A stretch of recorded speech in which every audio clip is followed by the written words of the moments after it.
P Roach with the B Roach time from your close personal friends at the world famous HardDrive and HardDrive XL.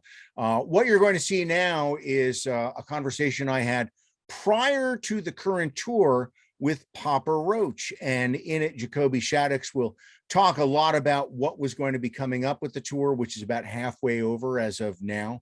We talk about a number of other P Roachian things. So let's dive in. P Roach with the B Roach, Jacoby Shaddix of Papa Roach. Hey, it's your close personal friend, Lou Brutus, and one of the great pleasures I have in life is when I, the B Roach, get to commune with the P Roach. I am talking about Jacoby Shaddix, King Roach, Papa Roach. Give it up now, y'all. You're the only one I do goofy intros like that for, I think. It's great to see you. I love it. It's great to see you too, man. It really is. And I always love the announcement, man. It's just, it gets me hyped, man. I appreciate the love, my friend. As asinine as it probably sounds, one of the proudest things ever in my life is the fact that you gave me the nickname of B Roach, which we got to put on t-shirts or something one day. We'll see. Totally. B Roach to the P Roach. Represent. Talking rock. I mean, dude, you've been talking rocks. I mean, you've told me stories I remember just from like early on, like Beatles stuff, Rolling Stones stuff. You've been around this thing for since you were a kid, you know, and it's like you're a man for the people, a man for rock and roll, dude. I appreciate you helping us tell our stories throughout the years, you know what I mean? Yeah, and you know, one of the things I think I've enjoyed about you guys is the fact, and there's very few bands that I can say this about, but you guys through the years, you've always sounded like Papa Roach, but pretty much for each record, you guys have tried to approach yourselves a slightly different way to get different textures and rhythms and sounds. How does that sort of feature into to the new record? Oh man, this one is like, it's a journey, this album, song to song. It's a culmination of years of experience and successes and failures, and still having a passion and conviction towards discovering new art, creating new art, creating music that inspires us individually, collectively. Because when we believe, like, if the band's really excited about something, we believe our fans will buy into it. You know, and sometimes it's like we get a little bit out there, you know, we get a little carried away with ourselves. And I love that about our band. You know, I grew up loving, you know, Mr. Bungle and Faith No More at the same time. And it was like, you know, Mike Patton had these like different voices and different spaces and textures where it's like, all right, cool. Maybe we're not as extreme as those two opposites, but being able to really explore all styles of music within Papa Roach has been a blessing. You know, it really has, man. It's, you know, sometimes we keep the fans guessing, you know, they don't know what's coming at them, you know, but it's like, it's always an exciting time for us in the creative process. And I think we distilled it down to a smashing Papa Roach record. Quick aside, since you mentioned Mike Patton, as a vocalist, can you give me any insight into what that guy is able to do? Because he seemingly is not quite human. And I've seen him with Tomahawk and I've seen him with Faith, and you know, how does he do that? You know, honestly, like, so inside him there's like this death metal growler mixed with a Japanese schoolgirl mixed with like John Zorn noisecore screamer spastic, all the way to the Lionel Richie crooner. Somehow vocally he goes to all these spaces. And for me, growing up listening to a vocalist that was that dynamic, that was always like the North Star. Like, God, that dude is fucking got it going on. Like, he's amazing. And not that I'm trying to emulate him, you know, but it definitely was inspiring to me at a younger age to really explore where I can take the vocals. And that guy is just wildly talented. I mean, such breath control. His pitch is on point. I've seen him multiple times, and he's just he can sing so freaking good live. It's like, singers out there, if you want to see somebody that can perform live and nail it, that's Mike Patton, man, straight up. Absolutely. Now then, back to Papa Roach. Yeah. More so, I think, than maybe any other record you guys have done before, you have put together not only a great list of guests, but it's a really impressive list of folks from, you know, different little areas of music to sort of put all this stuff together. Tell me about all the folks who are on this record and why they're there. Well, so obviously you got the band, right? And then we have our producers that we are like three different producer camps that we kind of jump in between. And Nick and Colin are just like these kooky young dudes that just bring this oddball kind of flavor to the table. And then we got our boy Jason Evigan, and we've done, you know, likes of like Born for Greatness with him. He just did stand up, right? And he's one of our friends from way back. And then this other guy, Drew Folk, who's like just a great rock producer, great rock guitar player, and just a good human, you know? And so it's really, we found people that we love and enjoy as individuals to collaborate with and create with, but then also, you know, people that we like what they're bringing to the table creatively, you know, and their vision. And it's cool because we've been working with these three camps now for the last three records.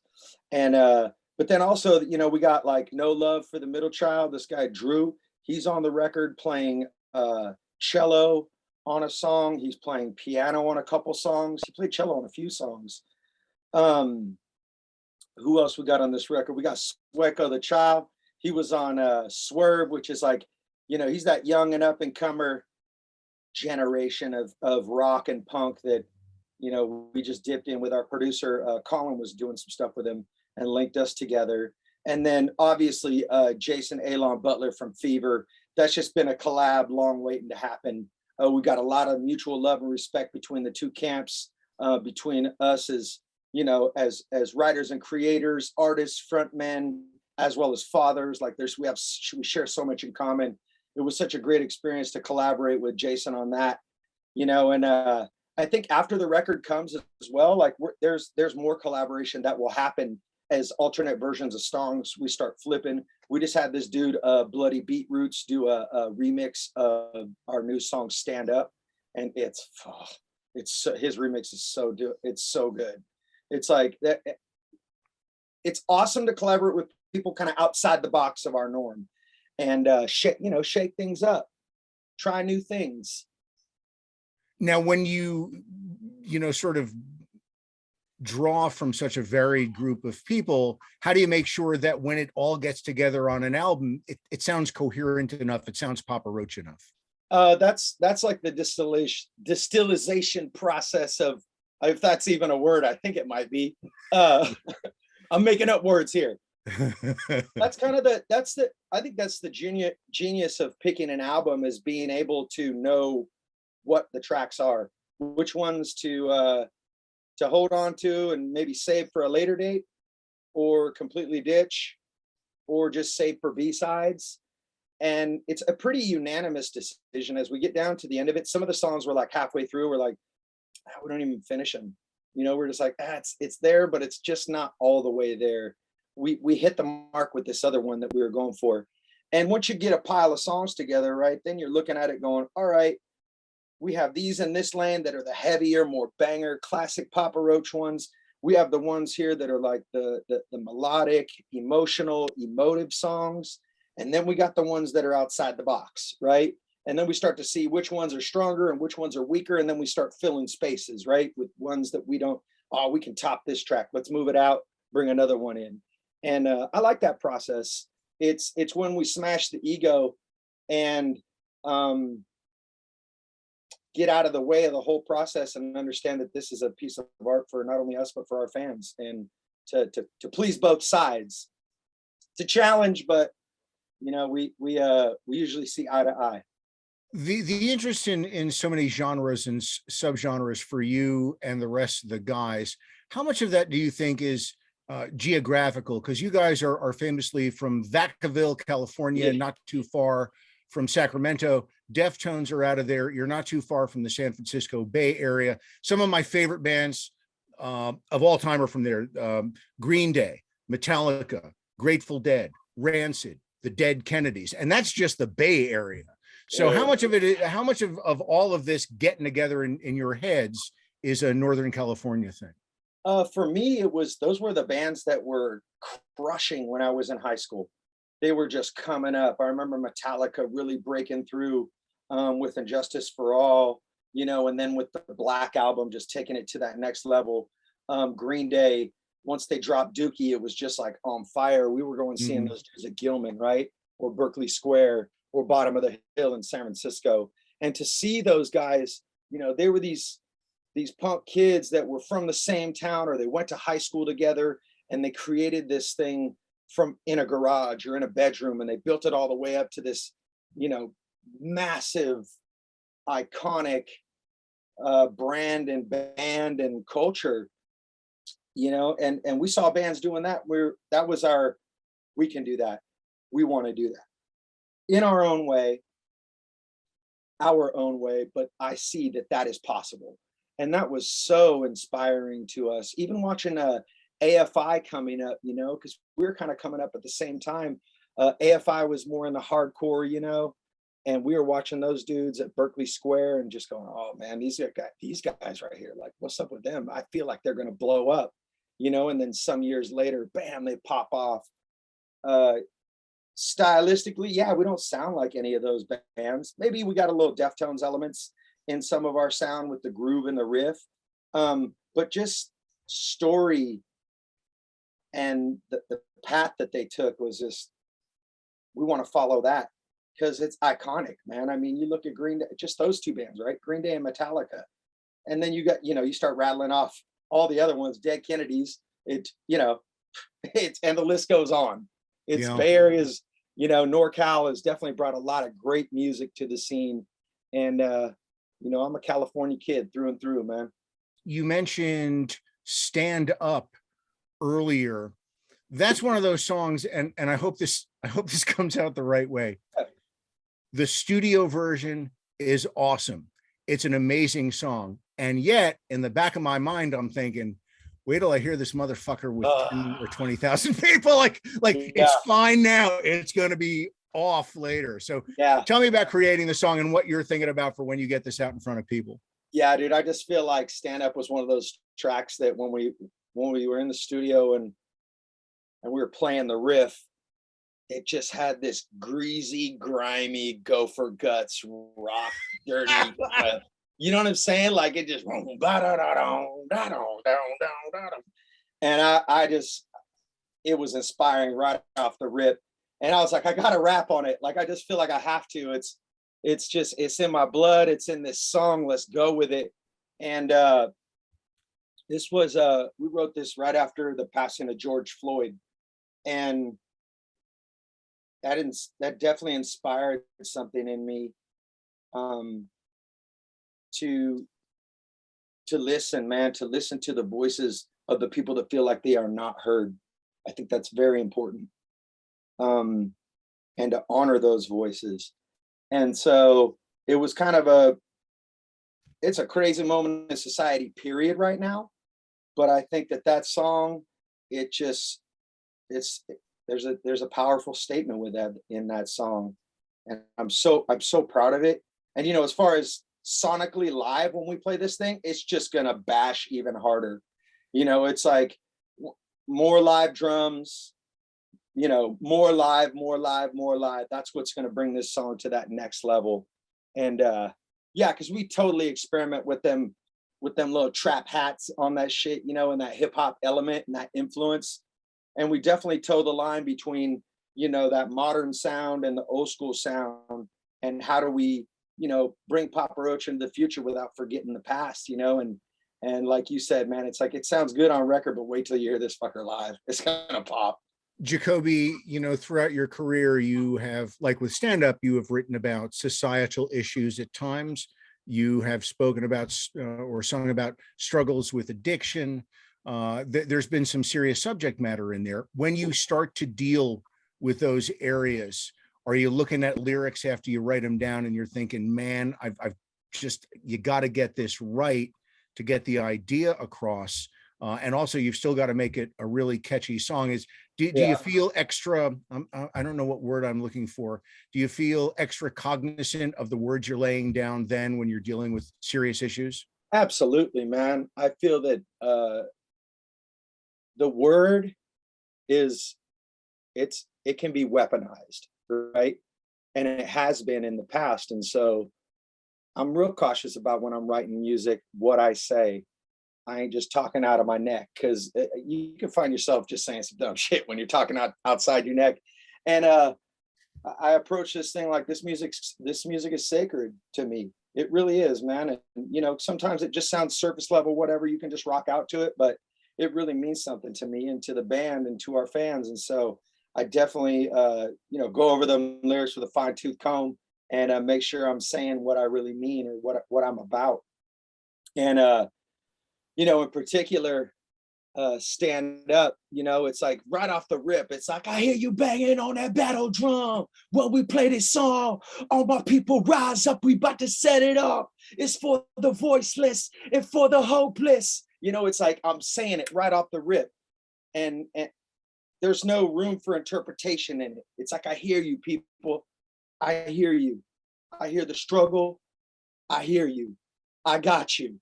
You know what I mean? And I think that's an important message to be out there, is to be able to be somebody that can hear somebody else, who can stop their own story and their own plot line to make room for somebody else. And you know, that's a struggle for people. It's a struggle for myself. It's a challenge, you know. But I think that's an important message to be told out there, you know. It's trying to be I'm trying to be posi-core. You know, we spoke about Northern California before. Quick aside, I would be curious to hear, how are things in Northern California? Because the last several years, there's been like some Old Testament biblical shit going on up there, between the fires and, you know, tremors and landslides and stuff. How has it been of late? I know you guys got a lot of snow and rain, so maybe the drought isn't going to be so bad. Dude, I got to tell you though, there's snow all over those mountains. People are skiing. People are smiling. They're having a good time up there. You know, the fires definitely, those are gnarly in the summertime right now. You know, it's like, it gets hectic. The smoke gets thick. I found myself inside quite a bit, you know, and the earth, well, I haven't felt the earthquake in a while, to be completely honest. I mean, we're fine from that. Life is good here in Northern California. Honestly, like the sun's shining. You know, it's just, I can't wait to get out and see the rest of the country. Straight up. I'm like, I'm tired of being here in NorCal. I love it. Although I love it, my brother. It's time for me to fucking go. Which brings us, dovetails nicely into the tour. You know, when I first sort of started looking at dates and stuff, and I'm kind of putting questions together for this, I'm like, it's been 3 years since they've been a proper tour. And you're a band that I've seen, you know, usually 2-3 times a year for like 20 plus years. You must be going insane. I know. I think that's part of what, you know, I just honestly woke up in a mood today. My wife's like, what's wrong with you? And I'm just like, I don't know. I just have like 8 schedules floating around here, and I'm trying to like put them all together in my mind. And I got this tour coming up, and, you know, I get really anxious when I come to these like new beginnings in a way. And March 1st, right, we're kicking off the Kill the Noise tour, and I haven't been on tour for 3 years. And there's not an element of fear, but just this like anxiousness to getting to that point and preparing for that point. And you know, I had COVID like right at Christmas, and was my lungs were just smashed. I was laid out for like 10 days in my bed. I didn't get out. Finally started to get like my cardio going again, and I was really worried about that, like my cardio being good enough for shows. And now, you know, today I went and ran like 5 miles, and I'm feeling good about it, you know. So yes, short answer, long, yeah, I'm ready to go on tour, but I just get a little anxious. Now, with the dates coming up, or any time in the past, do you ever start to like have dreams? You ever like dream you're on stage, you can't sing? Like DJs dream that they are in front of the microphone live on the air, and they can't think of anything to say, or the music won't play. That's like a DJ nightmare. What is a Jacoby Shaddix frontman Papa Roach music related nightmare? Oh man, you know, there's been this nightmare I've had repeatedly throughout our career. It's we're headlining a tour, and as we're playing it's just like song by song by song, people are just leaving and leaving and leaving, leaving and leaving, and I'm just up there. And by the last 3 songs, there's nobody there. And I'm just like, that's a terrifying dream. Thank God it's not reality. But that's like, that's the mind, the tricks that my mind likes to play on me. It's funny that you asked that. I haven't had that one in a while, but it's one that I've had repeatedly. There's 2 reoccurring dreams in my life, and that's one of them. And do you, and this might sound like a crazy question to some folks, but I know several touring musicians who seem to sleep better when they're on the road, lulled by the movement of the bus and their bunk. Tell me about your downtime, compare it to at home right now, and what things are normally like on the road. Oh man, I mean, it's 2 different worlds. The road life it's fast paced, it's go, go, go, it's new. And I sleep like a baby on that tour bus. It's like you said, you just nailed it, right? It just lulls you to sleep. It's like you're in the womb, you're in your, like inside that little bunk, you just in the womb, right? And you just rested, wake up the next morning, where am I? New, right? Where it's like being at home, it's like same, Groundhog's Day. And honestly, I think that's kind of what's like getting at me a little bit. I said it yesterday to my wife. I was like, I just kind of feel like every day is the same right now. And not that I'm not grateful, and maybe I sound ungrateful about my life, but I need something new. And I know it's that tour coming up, right? It's like that build up to that. But I sleep great at home too, man. I've been home, for quite a while, and I've learned how to just pause and be still and be, but that's kind of running out for me right now. I'm getting a little wound up and anxious and ready to get out there and just smash. It's like I'm doing press about the tour, so there's a lot of talk about it. We just did the set list, and so everything's getting, building up towards this. And so, yeah, man, it's a lot going on in my mind. And you guys have the very enviable problem of having too many songs to do in a single set. So, how do you start cutting? It's like Sophie's Choice, man. Like, you got to start cutting, babies out of there, I know, dude. Songs are like kids, dude. They can't all be winners. I gotta say, it's a battle. We refer a lot to playlists, and we look at our spins on different platforms and what songs are people listening to from what records.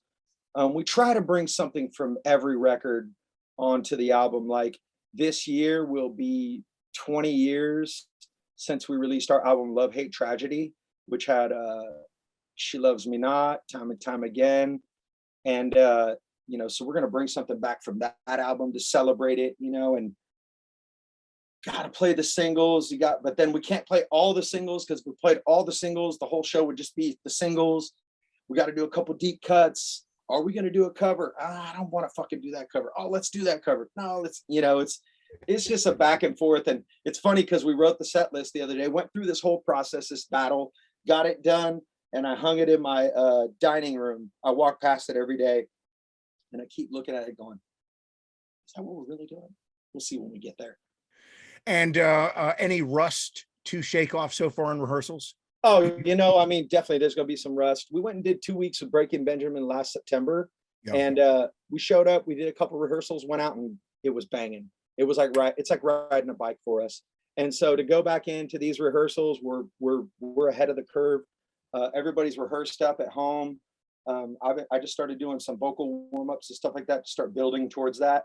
And so by the time we get together on the 25th of February for our first rehearsal, we're going to be ready, more than ready to go. It's like, just get back on that bike, rehearse up a couple new songs, and then crush. And is that like a full, excuse me, is that a full production rehearsal? Do you have lights? Do you have your full crews with you at that point? Yeah. So the crew will be there for 3 days before we get there to build up everything, get everything dialed in. Then we show up on the 25th, we rehearse that night, and we got 2 more days, full day rehearsals. Then we pull that down. And in that 2-day rehearsal, we got the sound and the lights and the video wall and all that kind of stuff. And then we'll pull that down, we'll take it to the first venue, we'll set it up, we'll have a full production day rehearsal there in the venue that we're performing at, and then the next day will be the first show. And it's a fun process, you know, to go through that, to have these visions in our minds for the ebb and flow of the set list, where to take a beat, where to allow some of the production to take over, where's the band jam in the set, you know, those elements all kind of come into place once we're together. And then once we get out on the road, there's still tweaks that we make to the show, because it's like you can envision it in your mind, but once you go out there and have this like kind of live living tussle and exchange with an audience, you find what the true ebb and flow is. And so it's a process, man, it really is, but it's, for the most part, it's enjoyable. Beats digging ditches. I can tell you, I've dug ditches. That sounds like more fun. I've dug ditches too. Oh man, I have. Golly, I don't want to dig ditches again. Well, actually, I don't know if I've ever asked you, what were some of your real world jobs before the clarion call of rock and roll? So started out, I worked at a daycare. I got like certified with CPR and stuff like that. My mom ran a daycare. Well, her friend also ran one. And so I worked for her friend. And so I started working at a daycare. That was like 15 years old. Then I got a job as a dishwasher when I was 16. I was a dishwasher. Yeah, dude, that's right.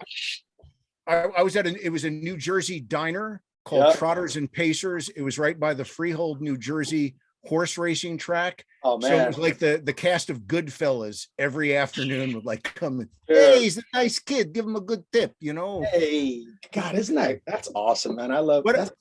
What else did you do? Oh man, so I did that. Then I worked at a restaurant called Fresh Choice. It's where I actually met my wife. I was 17.